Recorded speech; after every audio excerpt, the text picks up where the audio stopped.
शिक्षा का स्तर में सुधार को लेकर सरकार द्वारा अलग अलग तरीके से प्रयास किए जा रहे हैं ताकि शिक्षा व्यवस्था बेहतर हो, साथ ही स्कूलों में जो छात्र पढ़ने जा रहे हैं उन्हें बेहतर सुविधाएं मिले। लेकिन धरातल पर इसका कुछ और ही नज़ारा देखने को मिल रहा है।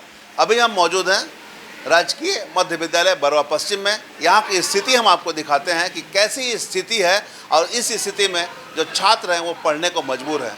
हम आपको सीधे यहाँ का नज़ारा दिखाते हैं। बारिश का मौसम है और बारिश के मौसम में स्कूल के हर एक कक्षा में बारिश के पानी नीचे कक्षा में चू रहे हैं, या यूँ कहें तो सब पानी नीचे सीलिंग से सीपेज होकर क्लासरूम में जमा हो रहे हैं। उसी में छात्र और छात्राएं जो भी यहाँ पर हैं वो पढ़ने को विवश हैं। हम सीधे दिखाते हैं आपको नज़ारा। हमारे साथ आप देख सकते हैं ये है यहाँ पर छात्र हैं, यहाँ पर छात्र ये क्लास में पढ़ाई हो रही है इन लोगों की।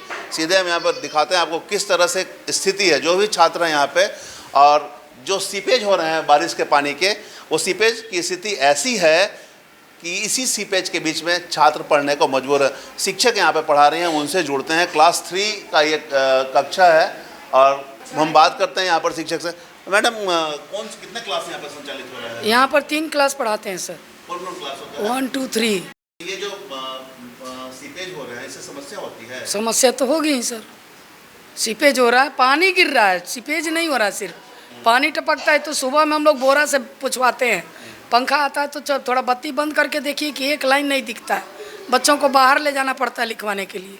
दिक्कत तो है सर। सर हम तो इस स्कूल में 2023 में आए हैं। अच्छा। उसके पहले भी ये समस्या थी, लेकिन इस साल बहुत ज़्यादा है। तो इस पर मतलब क्या होना चाहिए?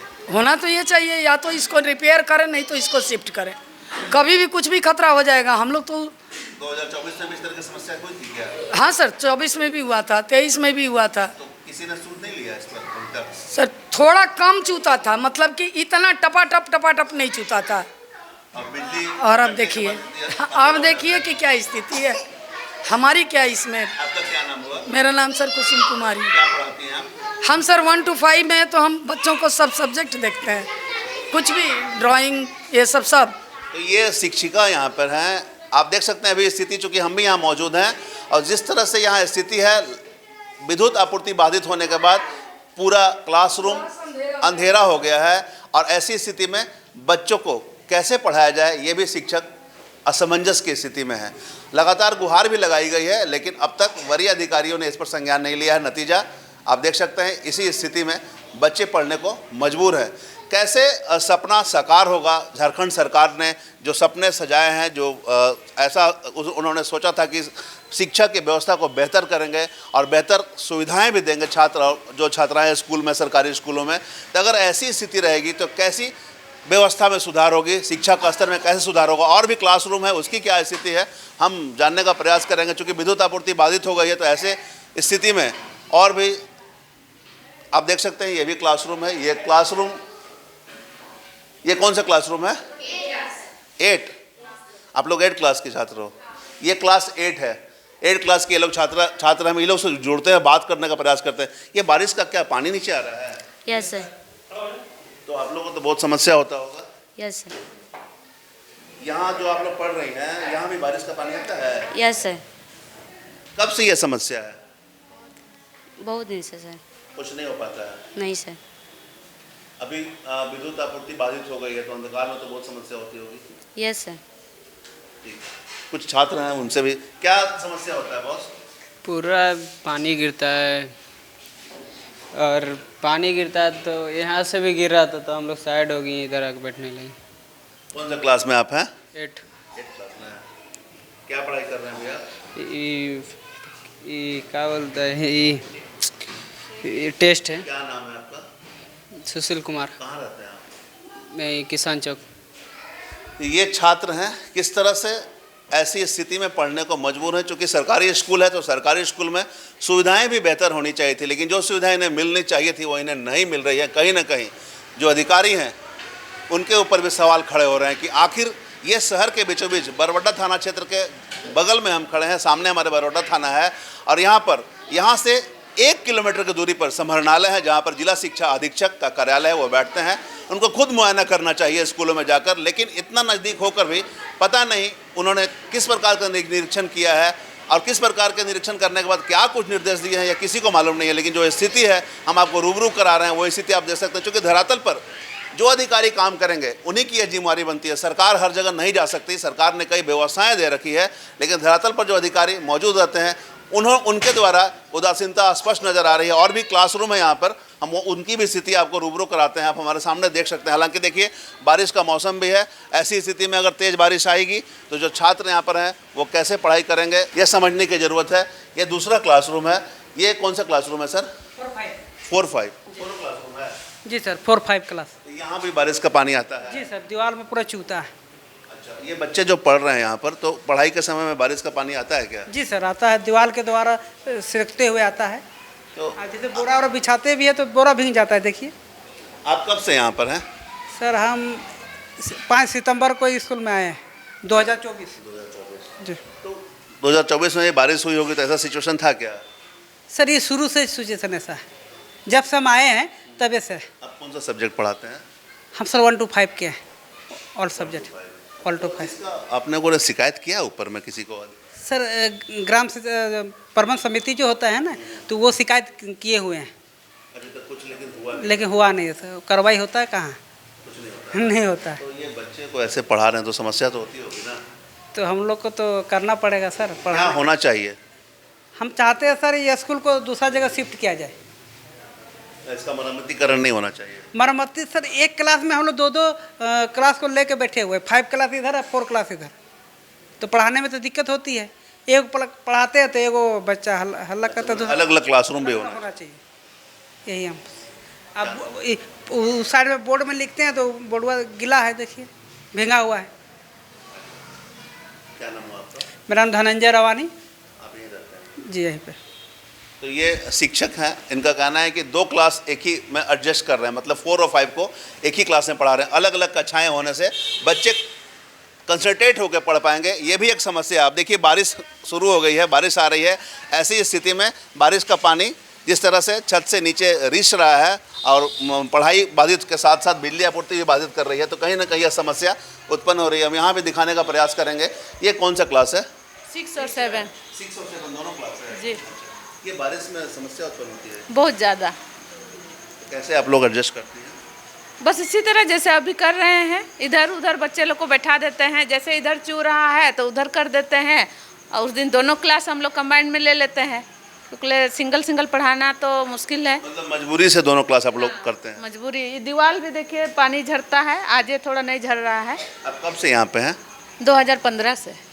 तो पिछले साल भी बारिश हुई थी तो ये समस्या हुई थी? जी जी। तो क्या आप लोगों ने मैंने लगातार जहाँ 2-3 दिन लगातार बारिश होती है, बस यही समस्या उत्पन्न होती है हर क्लास में। तो इसकी आपने शिकायत ऊपर में किया वरीय अधिकारियों से? जी, हर साल होता है। कुछ हुआ नहीं? हाँ, अभी तक कुछ हुआ नहीं है। बस जो हम लोग को फंड मिलता है हर साल, तो इतना फंड तो पॉसिबल नहीं है कि हर रूम को पूरा उखाड़ के किया जा सके। जो हो सकता है हम लोग करते हैं। क्या नाम हुआ आपका? रेजिना हेम्ब्रम। क्या पढ़ाती हैं? मेरा है लैंग्वेज, भाषा हिंदी। जाहिर सी बात है, लगातार ये झेल रही हैं समस्या। यहाँ पर छात्र के साथ साथ शिक्षक भी यहाँ पर समस्या को झेल रहे हैं। वरीय अधिकारी को सूचना भी दी जाती है, लेकिन वरीय अधिकारियों की उदासीनता का ये सभी दंश झेल रहे हैं, चाहे वो शिक्षक हो या छात्र। जबकि जिला शिक्षा अधीक्षक को स्वयं संज्ञान लेकर पूरे मामले पर कार्रवाई करने की ज़रूरत थी। चाहे आप स्कूल को कंडम घोषित करके नया जगह बच्चों को शिफ्ट कर दीजिए, या फिर अगर हो सकता है कि इसकी रिपेयर हो तो रिपेयर करने की दिशा में कदम उठाने चाहिए थे। लेकिन पिछले साल की बारिश भी गुजर गई, उसके पिछले साल की बारिश भी गुजर गई और इस साल भी बारिश शुरू हो गए हैं, अब तक इस पर कुछ अग्रतर कार्रवाई नहीं की जा रही है। मजबूरी में एक ही रूम में 2 कक्षाओं का संचालन हो रहा है। कहीं ना कहीं पढ़ाई बाधित हो सकती है, क्योंकि कंसंट्रेशन भंग होने की उम्मीद है। शिक्षक भी और हैं। सर, कौन सा क्लास में आप पढ़ा रहे हैं यहाँ पर? क्लास सर 6 है, बगल में 7 है। तो जैसे आप पढ़ाते हैं तो समस्या तो होती होगी ना, 7 वाला और 6 वाला कंसंट्रेशन तो भंग होता होगा? सर दोनों को मिला के चलते हैं। जैसे मान लीजिए कि दोनों में लिए माने इक्वल चैप्टर जो है, एक जैसा चैप्टर जो है दोनों लेके चलते हैं। तो इन लोग को पढ़ा दिए, उन लोग कुछ वर्क दे दिए, उन लोग किया, फिर इसे देखे। अच्छा, मेन समस्या बारिश के कारण ही यहाँ पर बारिश के कारण होती है सर। बारिश ही सबसे बड़ी समस्या है। अब विद्युत आपूर्ति बाधित होता तो अंधेरा तो हो जाता होगा? जी बिल्कुल होता है सर। कब से आप यहाँ पे शिक्षक हैं? 2013 से। तो ये समस्या तो हर साल होती होगी? सर इस वर्ष देख रहे हैं कि काफ़ी वर्षा हो रही है कंटिन्यू, चूँकि 20-25 दिन तो वर्षा हुई थी तो समस्या वर्षा हुई थी तो इस तरह का मैंने प्रॉब्लम नहीं क्रिएट हुआ था, दीवार से पानी रिस नहीं रहा था। तो इसका शिकायत आप लोग ऊपर में किए थे बरिया जैसे मैंने ब्लॉक स्तर से जब हम लोग को पूछा जाता है कि क्या दिक्कत है, तो हम लोग बोलते हैं कि भाई छत से दिक्कत है, पानी चूँकि छत से तो रिश्ता था, तो हम लोग लिख के देते हैं कि छत से रिश्ता है, डैमेज है। इस वर्ष हम लोग दिए। आपका मेरा नाम शंकर दयाल हुआ, क्या पढ़ाते हैं आप? मैं साइंस और मैथ पढ़ाता हूँ। तो शिक्षक की मजबूरी हमने आपको दिखाई, क्या कर सकते हैं, मजबूरी है, छात्रों को पढ़ाना है। सरकार धरातल पर सुविधाएं सुधारने को लेकर अधिकारियों को दिशा निर्देश देती है ताकि सरकारी स्कूल में व्यवस्थाओं में सुधार हो, लेकिन धरातल की स्थिति क्या है हमने आपको रूबरू करा दिया कि किस तरह से यहाँ छात्र बारिश के पानी के बीच पढ़ने को मजबूर हैं। क्लासरूम जितने भी हैं सभी कक्षाओं में बारिश की पानी स्पष्ट देख सकते हैं कि बोरा रखा गया, बोरा रख के उसको सोखने का प्रयास किया गया है। अगर बिजली आपूर्ति बाधित हो जाती है तो अंधेरा भी क्लासरूम में हो जाते हैं। किस तरह से लोग विवश हैं, कहीं ना कहीं जो शिक्षा को बेहतर करने के उद्देश्य झारखंड सरकार ने सोच रखे थे उसका धरातल पर क्या स्थिति है ये हमने आपको रूबरू कराया। यहाँ हम दिखा सकते हैं कि जो छात्रों को मध्याह्न भोजन देने की व्यवस्था की जाती है उसकी भी यहाँ व्यवस्था है, लेकिन जो रसोई है यह रसोई के लिए कहीं कोई रूम नहीं है, ये खुले में यहाँ पर खाना बन रहा है और खुले में खाना बनना कहीं ना कहीं संक्रमण को न्योता देने के बराबर हो सकता है, क्योंकि खुला में होने से बारिश का पानी आएगा, ऊपर से कीड़े फतिंगे होंगे। ये व्यवस्थाएं भी कई तरह का सवाल खड़े कर रहे हैं, क्योंकि कभी भी बच्चों के लिए खाना अगर हो, चूँकि बच्चे छोटे हैं तो उन्हें बेहतर खाना हाइजीन होने चाहिए, लेकिन किस तरह की व्यवस्था है आप देख सकते हैं कि ओपन में ही ये किचन को बना दिया गया है। आप यहाँ पर क्या है, आप यहाँ पर क्या है, हम एक माता समिति हैं। क्या क्या बनाती हैं? वही दाल भात सब्जी अंडा शुक्रवार को, और आपका हरा सब्जी भी देते हैं। एक दिन छोला सबको खाना खिलाते हैं। हम लोग पक्का 1 बजे, अभी डे हो गया ना सर, तब से 1 बजे खिलाते हैं। आज क्या बना है? आज आज सोयाबीन बड़ी टमाटर देके आलू देके उसका आलू सी अच्छा, ये खुला में है किचन, एक इससे समस्या होती है? होते हैं सर। क्या क्या समस्या होती है? वही होता है, बारिश होता है तो मैंने छीटा पड़ता है ना खाना में, हम लोग को भी भीग जाते हैं, क्या करेंगे। ऐसे खाना तो ढक के ही आप लोग रखते होंगे? रखते हैं सर, ढक के ही रखते हैं, खाना बनता है। मेन समस्या बारिश के चलते है। हाँ बारिश के चलते होता है। यही। अच्छा, पानी जो है, पानी सब सही है ना, पानी का दिक्कत पानी नहीं? सही है, पानी का दिक्कत नहीं है, पानी बहुत सुंदर है, सुविधा है, बहुत अच्छा है पानी का बारिश सुविधा। में आप लोग भीग भी जाती होंगी क्या खाना बनाने में? हाँ भींज भी जाते हैं सर, भींज भी जाते हैं। यहाँ जो ढलैया है ना, इसमें से आपको चूता है तो यहाँ भी चूता है, अंदर भी चल जाते हैं क्या पानी। होना चाहिए? इसमें कुछ व्यवस्था होना चाहिए ना सर, रूम टाइप का होना रूम चाहिए। टाइप का होना चाहिए। सही, सही बात। हाँ यही क्या सर। नाम हुआ आपका? मेरा नाम तारिणी वाला देवी है, हम यहाँ का लोग माता आते हैं समिति 3 आदमी है सर। हाँ तो ये यहाँ पर आप देख सकते हैं जो सहायिका हैं यहाँ पर खाना बनाती है मिड डे मील की, इनका भी कहना है कि बारिश का पानी से इन्हें समस्या होती है, ये खुद भीग जाती हैं और खाना खराब ना हो, हालांकि खाना ढका हुआ है, खाना स्वच्छ और ढका हुआ है, लेकिन एक समस्या खड़ा हो रहा है कि अगर बारिश के पानी इस तरह से आएंगे तो खुले में खाना बनाने में समस्या होगी। अगर ये लोग भीगते हैं तो बीमारी इन्हें हो सकती है। साथ ही हाइजीन, कहीं ना कहीं हाइजीन का ख्याल नहीं रखा जा सकता है बारिश में। अगर बारिश कंटिन्यू होती है और बारिश इस तरह से होगी जिस तरह से आप देख सकते हैं स्थिति है, ऐसे में समस्या उत्पन्न हो सकती है। हमारे सामने हम एक बार दिखाना चाहेंगे आपको कि जो 2 यहाँ पर शौचालय है, चलिए शौचालय तो ठीक है, 2 शौचालय बना दिया आपने छात्राओं के लिए, छात्र के लिए, लेकिन बाकी व्यवस्था समझ से परे है कि इस पर ध्यान क्यों नहीं दी जा रही है। और वो भी शौचालय की क्या व्यवस्था होगी, गंदगी है कि सफाई है, कौन सफाई करता है, ये भी अभी समझ से परे है। लेकिन जो व्यवस्था हम आपको रूबरू करा रहे हैं, हमारे सामने एक ये स्टोर रूम है, ये स्टोर रूम भी हम दिखाना चाहेंगे, हम अपने सहयोगी को बोलेंगे दिखाने के लिए। ये स्टोर रूम आप देख सकते हैं, ये स्टोर रूम एक छोटा सा स्टोर रूम है और उसमें अनाज रखे हुए हैं। बारिश के पानी के कारण यहाँ भी सीपेज होते हैं और ये सीपेज के कारण अनाज खराब होने की भी संभावनाएं उत्पन्न हो सकती है। कुल मिलाकर जो व्यवस्थाएं हमने दिखाया, ये कहीं ना कहीं अधिकारियों की उदासीनता को स्पष्ट दिखा रही है कि शहर के बीचों बीच राजकीय मध्य विद्यालय की स्थिति क्या है।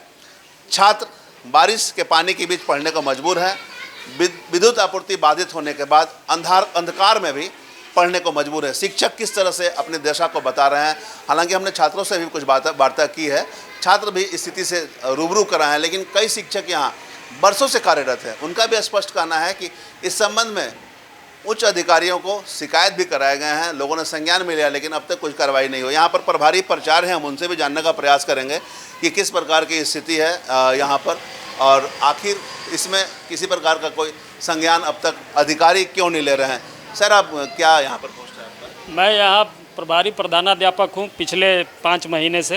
अच्छा। इस विद्यालय के स्थिति में सुधार लाने के लिए जो विद्यालय की प्रबंधन समिति है उसमें कुछ महिलाएं पढ़ी लिखी हैं, उनके द्वारा 2 बार उपायुक्त महोदय के यहाँ आवेदन देकर विद्यालय की समस्याओं को वहाँ रखा गया है, और कई बार वे लोग टीम बनाकर उपायुक्त कार्यालय जाती हैं और ये पता लगाने का प्रयास करती हैं कि काम में कुछ आगे बढ़ा कि नहीं बढ़ा। तो अभी तक फ़िलहाल कुछ ऐसी सूचना नहीं उनके द्वारा मुझे मिली है कि कोई डिसीजन हुआ है।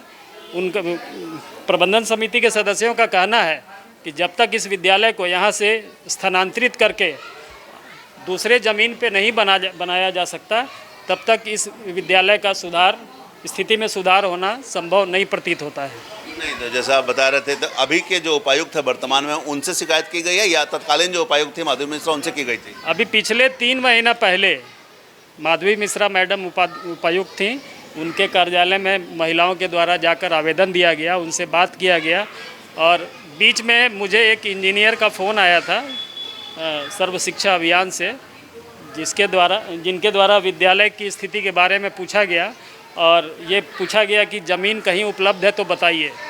तो यहाँ के जो मुखिया जी हैं उनके द्वारा ज़मीन चिन्हित किया गया है, नीचे बस्ती में ज़मीन है सरकारी, कुछ एकड़ है। तो इंजीनियर साहब ने कहा कि 1 एकड़ के लिए मैं फाइल एसी साहब के यहाँ बढ़ाता हूँ। ये 1 महीना पहले की बात है, और इधर क्या प्रोग्रेस हुआ है मुझे जानकारी नहीं है। लेकिन जब तक ये ज़मीन आएंगे बनेगा तब तक बच्चे तो कहीं पढ़ने चाहिए ना।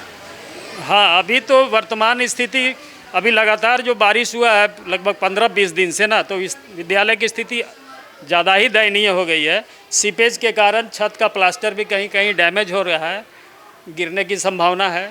तो हम लोग इसी स्थिति में काम करने के लिए मजबूर है, और उम्मीद करते हैं कि विभाग और उच्च पदाधिकारियों के द्वारा उचित निर्णय लिया जा सके। ये जिला शिक्षा अधीक्षक जो हैं उनको स्थिति से अवगत करवाए थे क्या? उपायुक्त महोदय के यहाँ जो आवेदन प्रबंधन समिति के द्वारा दिया गया, वहाँ से जिला शिक्षा विभाग को ही आवेदन। अभी तक कोई शिक्षा विभाग से अधिकारी आए हैं यहाँ पर? आप अभी तक तो कोई नहीं आए हैं। अच्छा, आपके रूम भी जो हैं वो भी अस्त व्यस्त दिख रहे हैं। हाँ, आप देख सकते हैं यहाँ जो हम लोग इम्पॉर्टेंट रजिस्टर्स को रखे हैं तो प्लास्टिक से ढक के रखे हैं, क्योंकि लगातार बारिश में रात दिन छत टपकता है, तो महत्वपूर्ण जो रजिस्टर हैं वो ख़राब हो जाते हैं, और बहुत सारे किताबें जो हैं वो भी डैमेज हो जाती है, जिसके कारण हम लोगों को बहुत कठिनाई का सामना करना पड़ता है। आप कब से यहाँ पर हैं? मैं पिछले जनवरी में मुझे इस विद्यालय का प्रभार मिला है 2025 में। उसके पूर्व मैं 2023 में यहाँ पदस्थापित हुआ था। तो 2023 और 2024 में बारिश में इस तरह की समस्या होती थी? इसी तरह की समस्या थी, और समस्या सालों साल बढ़ती जा रही है। किसी तरफ से कोई संज्ञान नहीं लिया जा रहा? अभी तक तो कुछ नहीं किया गया है। कुल कितने छात्र हैं यहाँ पे? अभी कुल छात्रों की संख्या 125 है। शिक्षक 5 हैं, और पहले तो 2 ही शिक्षक थे, बाद में 2 शिक्षक आए, फिर 1 शिक्षक आए। तो अभी शिक्षिकाएँ कितनी हैं? शिक्षिकाएँ 2 हैं, 3 शिक्षक हैं। अच्छा, एक समस्या और है यहाँ पे, एक ही क्लास में 2 क्लासरूम का पढ़ाई हो रही है। हाँ, तो यहाँ तो वर्ग कक्ष की कमी है, जिसके कारण प्रत्येक वर्ग में 2 क्लास के बच्चों को बिठाया जाता है, और शिक्षक 4 क्लास में रहते हैं, तो बारी बारी से अलग अलग क्लास को पढ़ाते हैं। और उसी एक क्लास में कितने छात्र हैं? एक क्लास में औसत 15 से 20 छात्र हैं। तो ठीक है, औसतन शिक्षक की संख्या सही है। हाँ, शिक्षकों की संख्या सही है, लेकिन ये विद्यालय बहुत पुराना है। लेकिन खाना भी जो बन रहे हैं बच्चों के लिए, मिड डे मील, ये भी खुले में बन रहे हैं। तो और कोई जगह है ही नहीं विद्यालय में। आप देख सकते हैं कि जो हम लोग प्रार्थना कराते हैं सुबह में, तो बच्चों को खड़ा होने का जगह नहीं है। सारे बच्चे आ जाते हैं तो बरामदे में खड़ा होकर प्रार्थना सभा आयोजित की जाती है, और बागवानी के लिए या पौधे लगाने के लिए या जो शौचालय है वो भी बहुत पुराना है। है ना। नया निर्माण का कोई भी भूमि इस विद्यालय के अंदर है नहीं, छोटा से छोटा निर्माण भी नहीं कराया जा सकता है। तो जो स्थिति है उसी में अभी काम चलाया जा रहा है। मेरा नाम सुरेश कुमार सिंह है। तो ये प्रभारी प्रधानाचार्य थे, इन्होंने भी अपनी व्यथा बताई है और आप सामने देख सकते हैं, तस्वीरों में हमारी कैद है स्थिति कि क्या स्थिति है। झारखंड सरकार के जो उद्देश्य हैं, शिक्षा का क्षेत्र बढ़िया हो, शिक्षा में लोगों को बढ़ावा मिले, शिक्षा का बेहतर हर जगह पूरे झारखंड में शिक्षा की बेहतर व्यवस्था हो, लेकिन जब छात्र की सुविधाएं और छात्र बारिश के पानी में पढ़ने ऊपर मजबूर रहेंगे और इस तरह से खुले में खाना बनेंगे तो शिक्षा की व्यवस्था कैसे सुधरेगी। कई तरह के सवाल यहाँ खड़े हो रहे हैं। जिला शिक्षा अधीक्षक ने अब तक इस पूरे मामले पर संज्ञान क्यों नहीं लिया, जबकि यहाँ से मात्र 1 किलोमीटर पर उनके कार्यालय हैं। कई दफ़ा पत्राचार और वरीय अधिकारियों को सूचना के बावजूद भी अब तक इस पर कोई कड़ा एक्शन क्यों नहीं लिया गया। क्या छात्र बारिश के पानी में पढ़ने को मजबूर रहेंगे इसी तरह विवश, या फिर इसी तरह खुले में खाना बनेंगे? क्या इसी तरह एक क्लास में 2 कक्षाएं संचालित होगी? शिक्षक की संख्या अच्छी है, लेकिन उसके अनुसार जैसा कि जो स्थिति उत्पन्न हो रही है, एक कक्षा में 2 क्लास संचालित हो रहे हैं। कहीं ना कहीं क्लास रूम का अभाव है, साथ ही बारिश के पानी के कारण एक ही जगह बच्चों को बैठाया जा रहा है ताकि किसी प्रकार की कोई समस्या ना हो। कुल मिलाकर जिस तरह से स्थिति उत्पन्न हो रही है, ऐसे में शिक्षा व्यवस्था पर कई तरह के सवाल खड़े कर रहे हैं। अब वरीय अधिकारी पूरे मामले पर किस तरह से संज्ञान लेते हैं और छात्रों के हित में क्या कुछ निर्णय लिया जाता है, यह देखना होगा। हम तमाम इससे जुड़ी खबरों से आपको अपडेट करवाते रहेंगे। कैमरामैन संजय के साथ धीरेंद्र, मिरर मीडिया, धनबाद।